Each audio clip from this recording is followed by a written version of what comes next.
Trump.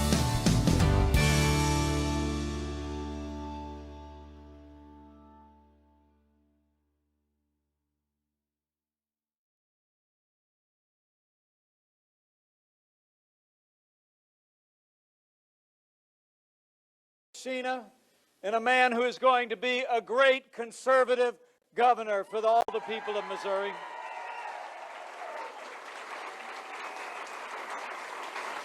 I'm very humbled by that introduction and by his esteem. Abraham Lincoln said once that his only ambition in life was to be esteemed by people he esteemed. But Eric Greitens knows me well enough to know the introduction I prefer is a little bit shorter. I'm a Christian, a conservative, and a Republican in that order. And I'm honored to be with you all. Honored to be with you all on this day in Missouri, and I have to tell you, I did join this campaign.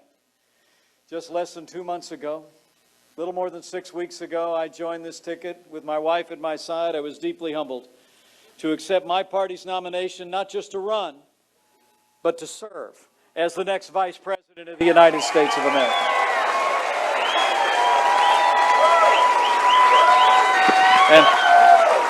And I want to tell you what, I accepted this job in a heartbeat. Because, ladies and gentlemen of Missouri, I'm here to tell you, you have nominated a man for president who never quits. He's a fighter. He's a winner.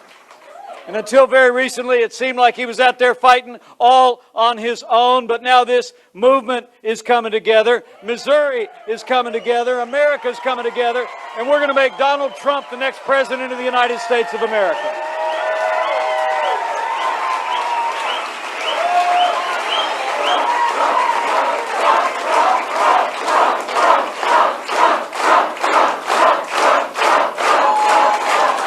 I got to tell you, saw it in Springfield earlier today, saw it in Ohio yesterday. We went to a county fair.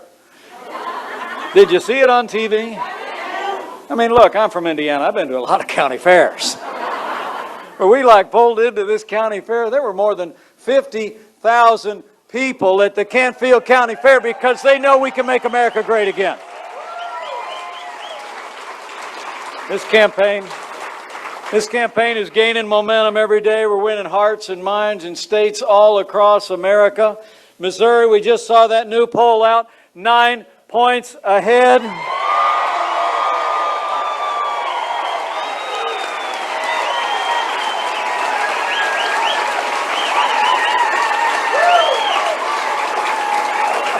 And about a month ago, I didn't know if you saw it, about a month ago, CNN had this race with Hillary Clinton ahead by 8 points. Today, CNN reports that Donald Trump is leading Hillary Clinton 45-43 in their new national poll.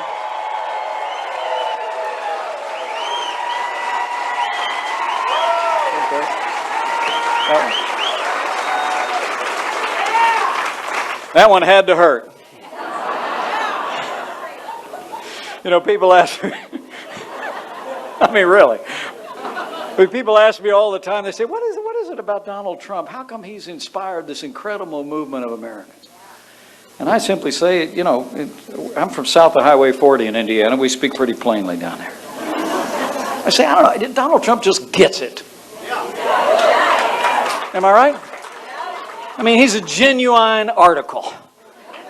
He's a distinctly American leader. He is his own man, and he's a doer. He's a builder. He's a doer in a game usually reserved for talkers. And when he does his talking, he doesn't go tiptoeing around those thousands of rules of political correctness that they put in the way of men and women that want to make a difference. Donald Trump tells it like it is, and the American people hear him loud and clear.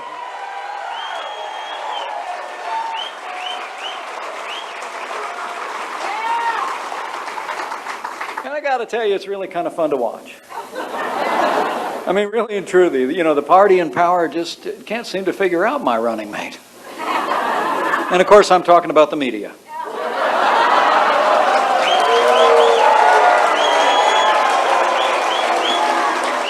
You know, I mean, you got the party in power and the media out there, and they think they figured him out. You know, they spend more time focusing on what Donald Trump said or tweeted in the last 30 minutes than they do talking about what the Clintons have been up to for the last 30 years. All right? Good.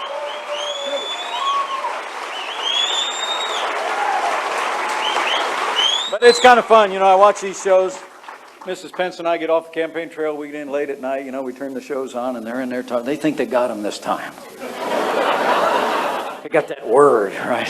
They got a tweet. They got something. And then they say they finally done him in. And then the next morning, you turn on the TV, and Donald Trump is still standing stronger than ever before and fighting all his way. And he'll fight all the way to the White House. Telling you what.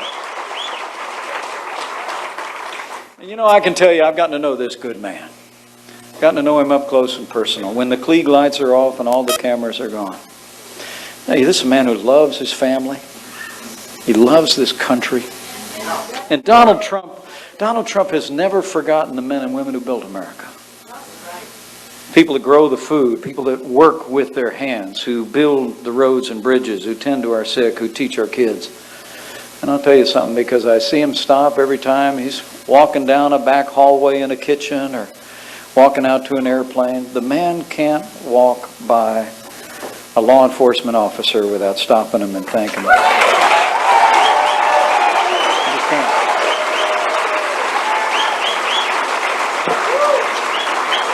I just promise you, as the chief law enforcement officer of the United States of America, a President Donald Trump will stand with the men and women who serve on the thin blue line of law enforcement. He'll make sure they have the resources and the support to protect our families and go home safe to theirs. I know he'd want me to do it, but would you just join me in thanking all the members of the law enforcement community who are with us here today?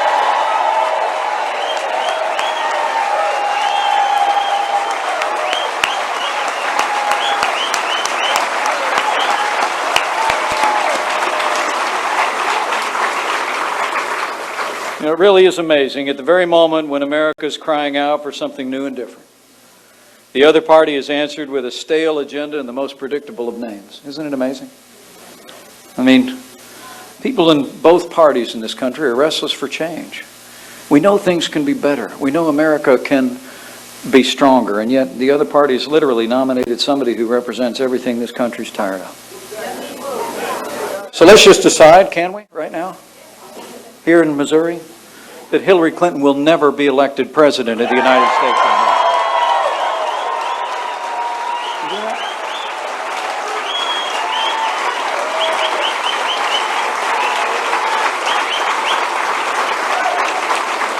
And the reasons I want to tell you about today are really fourfold. I'll go through them real quick.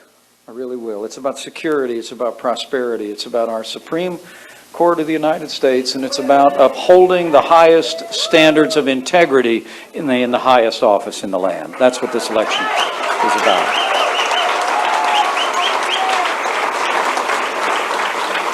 On the foreign policy front, 7.5 years of Barack Obama and Hillary Clinton's leadership on the world stage has weakened America's place in the world. It's incredible to think about it. You look at a map of the wider Middle East in 2009 when Barack Obama became president. You look at a map of it today, you almost doesn't look like you're looking at the same part of the world. Terrorist attacks at home and abroad, grim and heartbreaking scenes among our allies. Civil war tearing apart countries. Terrorist sponsoring states doing deals with the greatest nation on earth. You know, history teaches us that weakness arouses evil. And Donald Trump and I believe that Hillary Clinton and Barack Obama's foreign policy of leading from behind, moving red lines, feigning resets with Russia, the rise, rule, and reign of ISIS, and paying ransom to terrorist sponsoring states is a testament. Let me make you a promise. When Donald Trump is president of the United States of America, we won't be paying ransom to terrorist sponsoring states. They'll be paying a price if they threaten the American people or detain our citizens. But Hillary Clinton's record on foreign affairs is extraordinary. I heard that this afternoon in North Carolina, her running mate's going to give a speech about her record on national security and foreign affairs.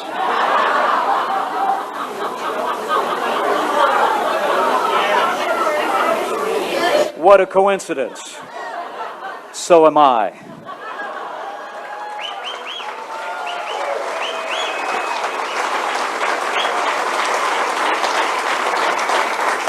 I mean, despite traveling millions of miles as our Secretary of State, the truth is the world is more dangerous today than the day that Barack Obama and Hillary Clinton took office.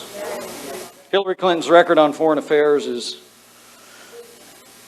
is heartbreaking. I mean, it was Hillary Clinton who instigated that disastrous agreement with the radical mullahs in Iran that culminated in the delivery of $400 million in ransom payment the day the 4 Americans were released from captivity. It was Hillary Clinton and Barack Obama who made the decision to precipitously and recklessly withdraw all American forces from Iraq after our soldiers, sailors, airmen, and Marine had fought to secure that nation in the wake of the surge. I hope you know that you have a candidate for governor who was a part of the very surge that fought and stabilized and won the peace in Operation Iraqi Freedom.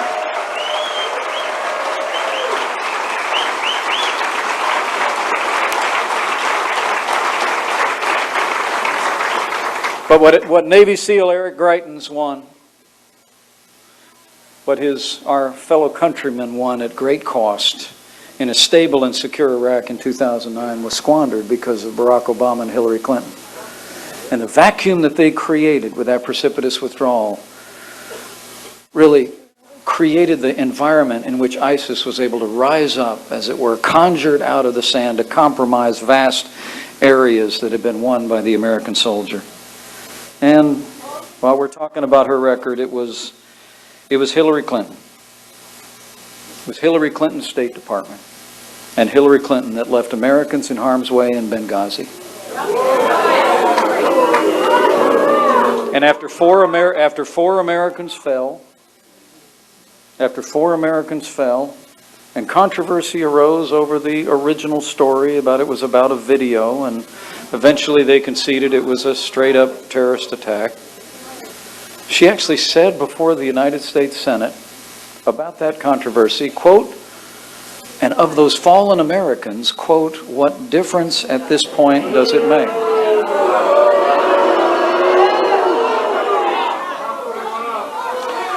Well, let me just say, as the proud father of a United States Marine, anybody that said that, anybody that did that, should be disqualified from ever serving as Commander-in-Chief of the Armed Forces of the United States of America. Okay? For real. The foreign policy failures of this administration are extraordinary. Not only embracing Iran, abandoning Israel, appeasing Russia, the losses in Iraq, the hollowing out of our military, the rise of ISIS, and the list goes on. America has lost so much credibility and respect in the world that here during the G20 conference, North Korea fires 3 ballistic missiles. The president has to endure a vulgar diatribe from the leader of our ally in the Philippines. And the president of the United States was required to walk out of the belly of his plane because the Chinese wouldn't even deliver his own staircase.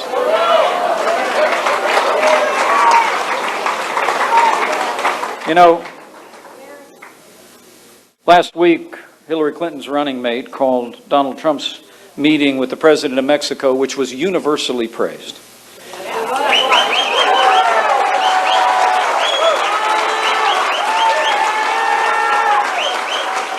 Demonstrated that you can still walk softly and carry a big stick on the world stage. Well, her running mate said that it was evidence of a, quote, diplomatic amateur hour, close quote. Well, the truth is it's been amateur hour on the world stage for the last 7.5 years. And America and our allies and those who defend this nation know it. Maybe that's why today 88 retired U.S. generals and admirals endorse Donald Trump as the next commander-in-chief of the United States of America.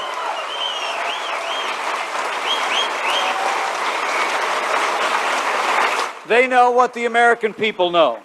We cannot have 4 more years apologizing to our enemies and abandoning our friends. They know Donald Trump will rebuild our military, stand by our allies, stand up to our enemies, and America will again command the respect of the world.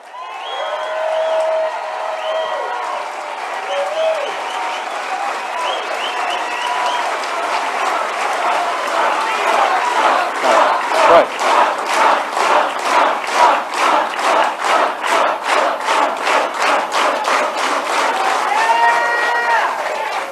But the record here at home is just as disappointing. You know, I know they like to give the rosy speeches about how things are good in America. The truth is, what Eric Greitens knows and what I know is that any progress you've made here in Missouri, any progress we made back in the Hoosier State, is in spite of the policies that have come out of this administration, not because of them.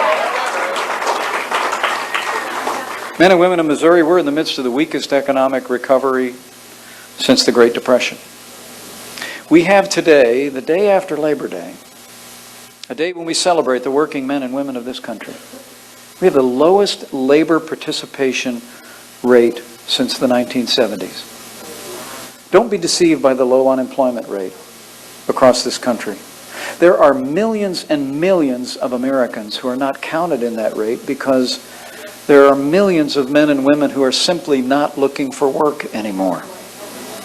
And most heartbreaking of all, there are nearly 7 million more Americans living in poverty today than the day that Barack Obama became president of the United States.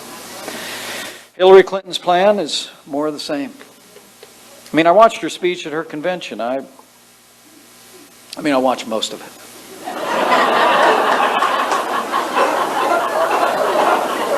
I had as hard a time staying awake as her husband did, to be honest with you.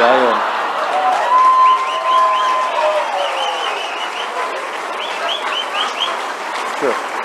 But it wasn't because it was long or it was late. It was just the same old stuff.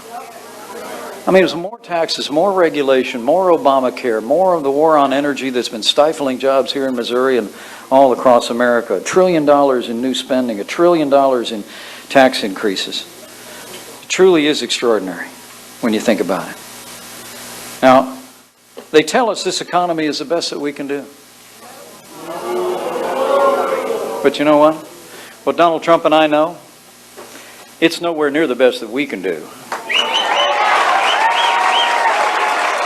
It's just the best they can do. And when Donald Trump becomes president of the United States of America, we're going to get this economy working for all the people of Missouri and all the people of the United States. Donald Trump's got a plan.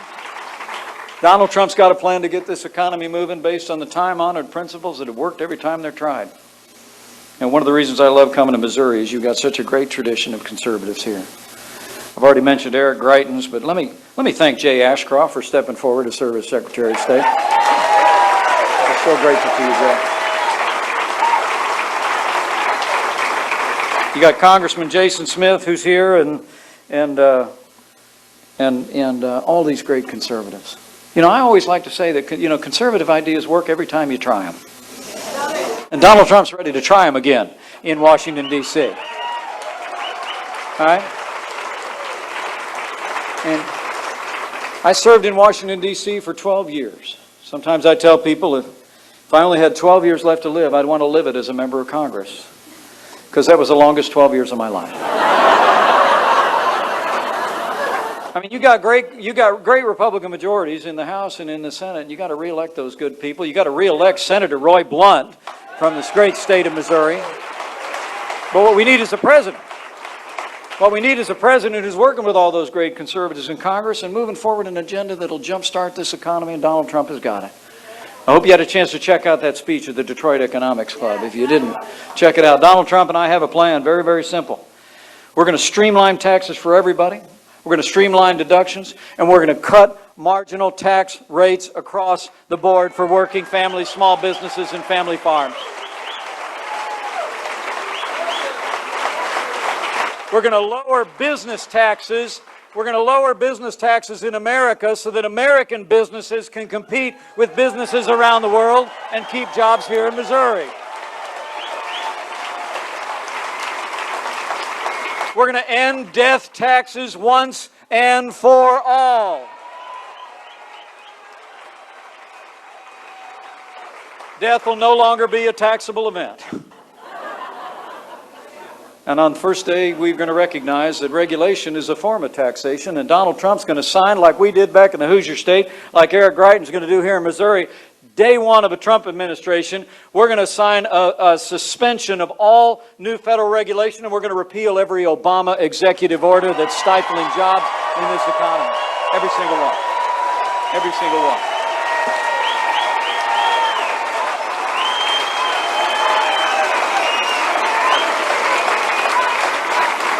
And Donald Trump's going to make sure that we put the American worker first.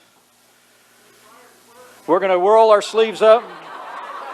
Donald Trump is going to roll his sleeves up when he becomes the negotiator-in-chief. And we're going to have trade deals that work for the American worker and support jobs in the United States. And we're going to end illegal immigration once and for all, and the cost jobs and lower wages that are driven by it. We're going to build a wall, and Mexico's going to pay for it.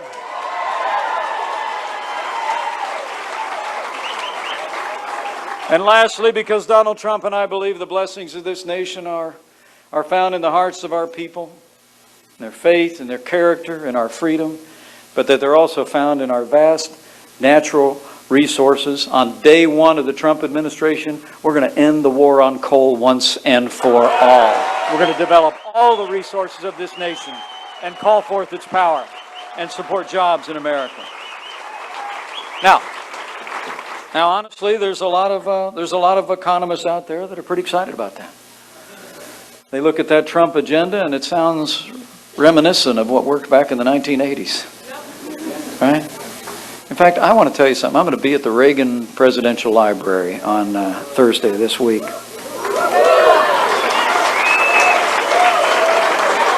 And I'll just be honest with you. For the next 62 days, Ronald Reagan is my favorite president of the United States. I mean, Donald Trump has made a connection, given voice to the frustrations and the aspirations of the American people like no one since Ronald Reagan. But it's beyond the personal connection. It's the ideals. It's the common sense conservative principles that he's prepared to go to Washington and fight to bring about. And there's a lot of economists out there that think that things are going to go. When Reagan did that in the early 1980s, cut taxes, rolled back regulation, released the full power of the American energy economy, rebuild our military, America came roaring back, the longest peacetime expansion since World War II. A lot of people see that's about to happen, and I'm one of them. Now, Hillary Clinton said the other day, that predictions about a recovering economy under a Trump administration were, quote, wildly unrealistic. Well, you know, Donald Trump and I think the only thing wildly unrealistic is electing the same people with the same bad ideas and expecting a different result. To change the course of the American economy, we've got to change the leadership of America, and that's Donald Trump.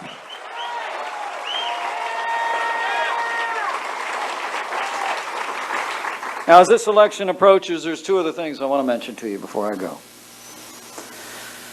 You know, we're going to elect a president for the next 4 years. But this next president will likely set the course and direction of the Supreme Court of the United States for the next 40 years. We all better think very carefully about that. We better think about what that means to the liberties that are enshrined in our Constitution. And I can't help but stand here today and think about the role the Supreme Court has played in defending the ability of states to protect the unborn. That's right. That's right. The role the Supreme Court has played in defending the Second Amendment right to keep and bear arms of law-abiding citizens in this country. The role the Supreme Court has played in protecting all of our God-given liberties. And when I think about those battles, I can't help but think today with a little bit of a heavy heart about an American icon, a woman of courage who went home to be with the Lord yesterday, Phyllis Schlafly.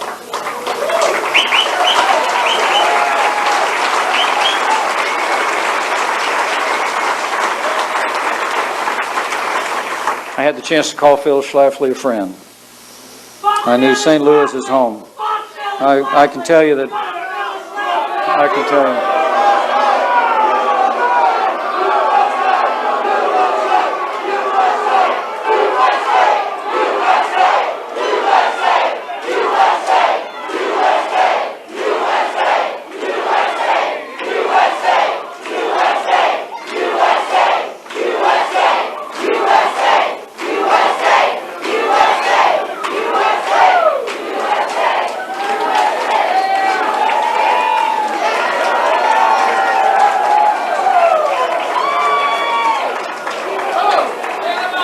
Let me just tell you, it was an honor to know her.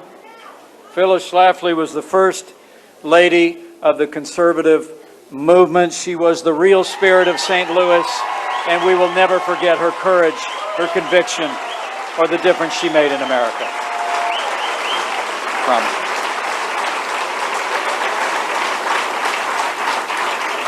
But let me say to all of you, if you cherish those constitutional liberties for which she always fought to defend, the unalienable right to life and liberty, then for the sake of the rule of law, for the sake of all our God-given liberties, let's just decide here in Missouri that the next President of the United States of America to make appointments to the Supreme Court will be President Donald Trump.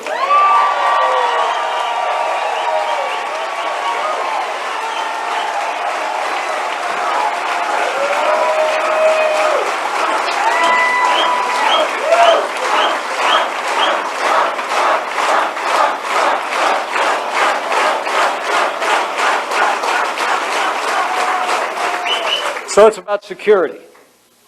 It's about prosperity.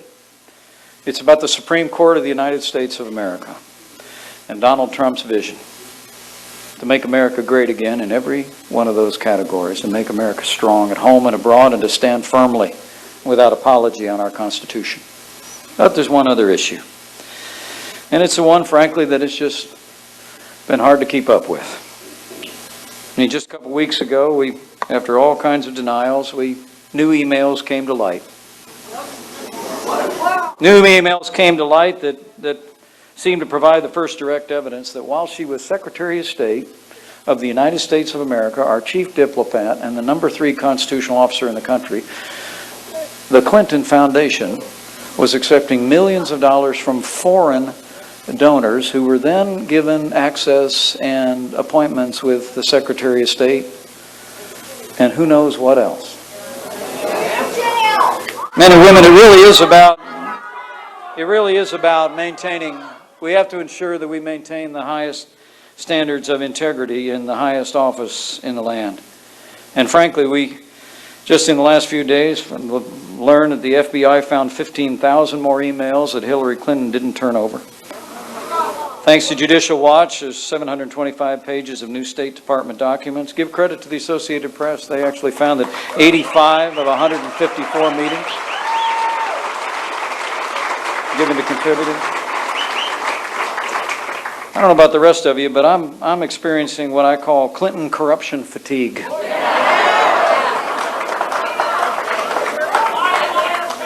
But there is a cure. There is a cure. Make sure that the next president of the United States of America is Donald Trump. And that's over. That's all over. But you got to know the facts. I still got to give you one more. Got to give you one more piece, and that was with the release by the FBI of notes from her interview back on the 4th of July. They released them right before Labor Day weekend. Here's what we find out. On March 2nd, stay with me on this. March 2nd, 2015, the New York Times reported on the existence of Hillary Clinton's private email server. Okay? Now, that's not a separate email account. That's a server that she maintained completely separate from any other system. March 4th, 2015, 2 days later, the House Benghazi Committee subpoenaed emails from Clinton's email system. On March 9th, a preservation request was sent to the company that operated her server, a company called Platte River Networks. On March 25th, Platte River Networks held a conference call with the Clinton staff. And sometime between March 25th and March 31st, a Platte River Networks employee wiped the private server of Hillary Clinton clean with a high-tech system called BleachBit. You know, I remember a day when I was a boy. That a president got run out of town for deleting 18 and a half minutes. Hillary Clinton deleted nearly 18,000 emails. That doesn't look like politics, folks. That looks like obstruction. And the American people are sick and tired of it.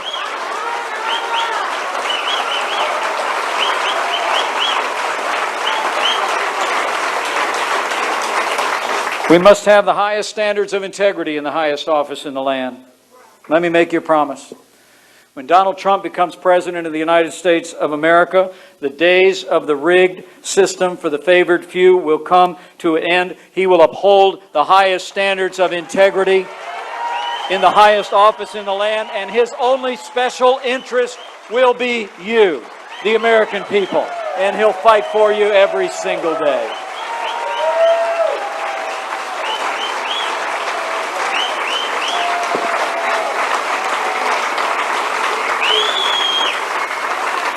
You know, as I get ready to close here, let me just speak a word of not so much about the choice, because it's a clear choice. And when you leave here today, I hope you didn't just come to hear a speech. I hope you didn't just come to sweat off a few pounds.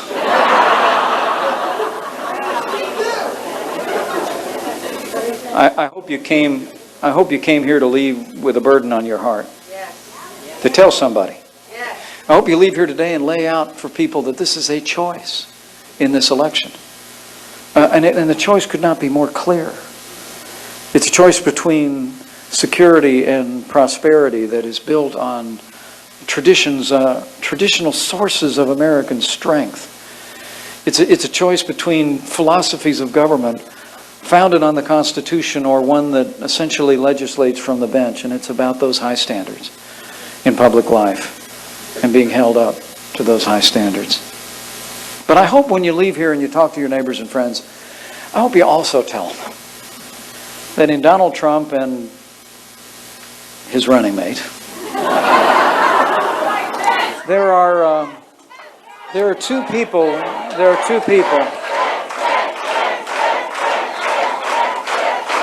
I hope you tell them that there's two people. There's two people that will always believe in our heart of hearts that there will always be more in this country that unites us than can ever divide these United States of America. Can you say that? It's a challenging time.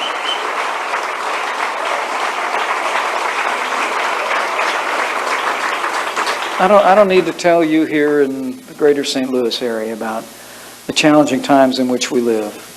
The divided times. It seems like there are so few great purposes that unite us, but there is one, and I want to tell you that when you put on that red hat with that great slogan on it, and he wears his all the time, I want to tell you that when Donald Trump says "Make America Great Again," he means we're going to make America great again for every American, regardless of race or creed or color. We're going to fight. We're going to make the American dream come alive. We're going to make the American dream come alive whether you live in the city or you live on the farm. We're going to open it up regardless of where you start in life, regardless of where you want to start in life. Because he and I both basically have grown up with a front row seat to the American dream. I mean, he and I really have a lot in common. I mean, his grandfather immigrated to this country. My grandfather immigrated to this country.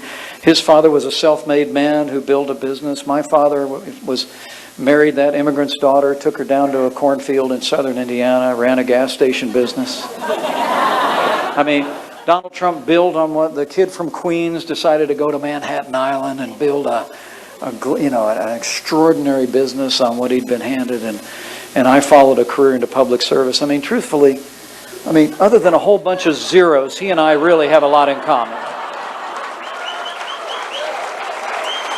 It's true. A lot. Because we both live the American dream. We were both raised to believe that anybody can be anybody in this country. That if you work hard, you study hard, you play by the rules, you look after your family, you look after your neighbor, that everybody can live the American dream. Because we lived it. We also, I know it proceeds out of his heart as it does mine, that we've raised to believe that to whom much is given, much will be required. So when you leave here and you go back to your neighborhoods and your homes, your place of work and your place of worship, I hope you'll tell people about that choice on security and prosperity and the Supreme Court and the high standards in public life. But I hope you'll also say, I was with Mike the other day, and I also heard that what animates Donald Trump, what animates that ticket, what animates this team, is a belief in the boundless potential of every American. That's what we mean when we say we'll make America great again. That's what we mean.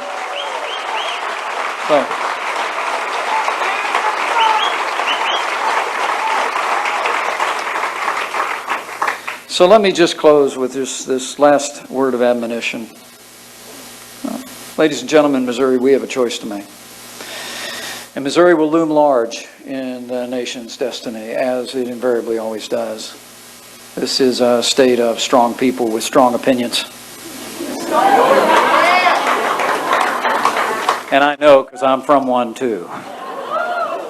But I just encourage you to go from here and reach out to your neighbors and friends, because I got to tell you, I believe this in my heart of hearts, and so does Donald Trump, that all the TV shows in the world, all of the front page stories in newspapers in the world, all the editorials, all the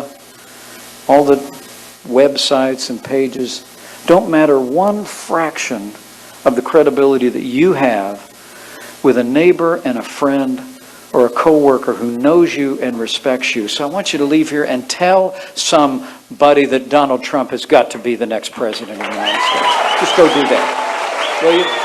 You got to do it. And secondly,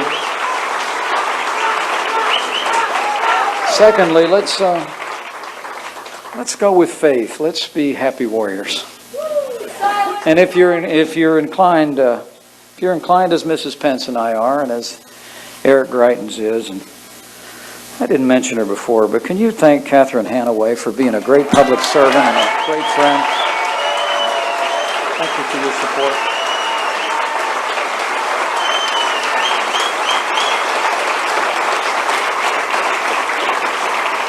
Whether it's Eric or Catherine or me or my wife Karen, I'd encourage you maybe to do one other thing if you're of a mind, and that is maybe in the days ahead, bend the knee, bow the head.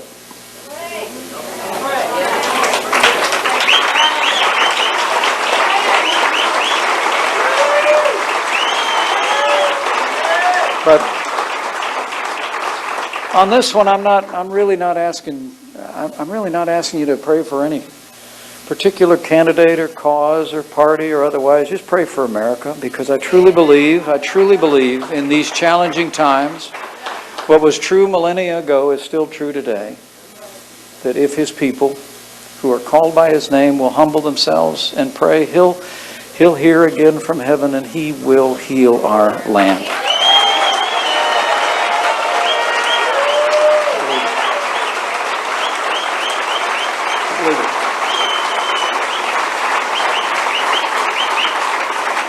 So, men and women of Missouri, just to recap.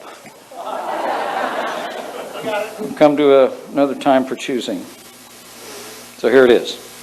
If you want a president who will protect this nation, rebuild our military, stand with our allies and stand up to our enemies and destroy ISIS at its source,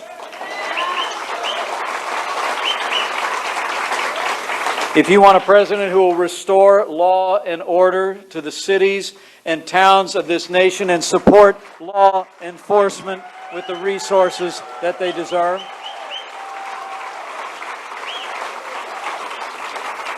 if you want a president who will cut taxes, grow this economy, squeeze every nickel out of that bloated federal bureaucracy, and repeal Obamacare lock, stock, and barrel,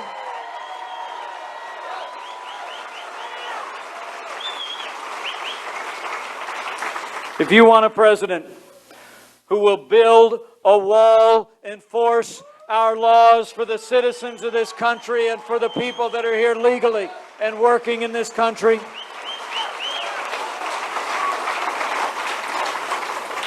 and if you want a president, I'm ready.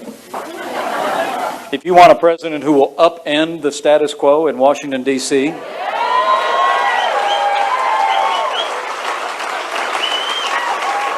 and uphold the Constitution of the United States of America, then,